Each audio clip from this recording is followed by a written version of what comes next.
Hello, my name is Sarah Morris and I'm a local estate planning attorney in Las Vegas, Nevada. Today I wanted to talk to you about estate planning and bank accounts. This comes up a lot with my estate planning clients. They want to know what to do with their bank accounts, and a lot of times they've already done the wrong thing. So I want to go through what typically people do, the pros and cons of that method, and what I suggest you do. So typically I see people add people to their account. So they have a joint account with somebody else. The problem with this is if you have a joint account with somebody and it's all your money, then you are potentially risking liability. You're exposing yourself to liability because if that person has a judgment against them and they're on the account, then theoretically they could the judgment debtor or the judgment creditor could take the money from that account to pay off whatever judgment. So you're risking your money if you're putting someone on as a joint account holder. The other reason you might not want to do that is because if you put someone on as a joint account holder and you pass away, then that person's going to get all the money in the account. There's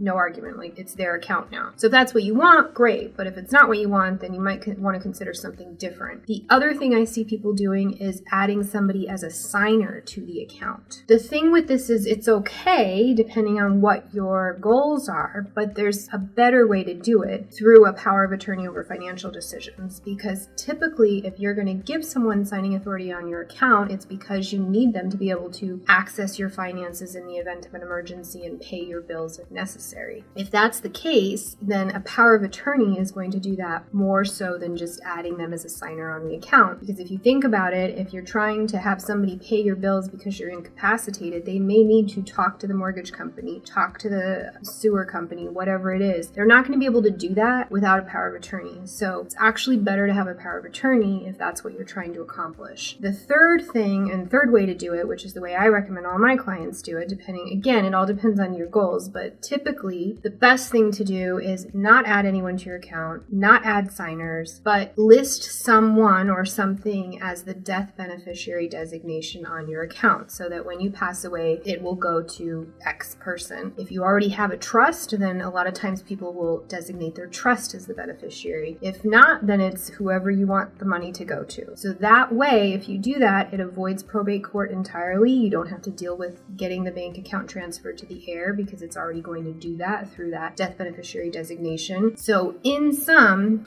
most of the people that I deal with have a power of attorney over financial decisions, and they also designate death beneficiaries on their bank accounts.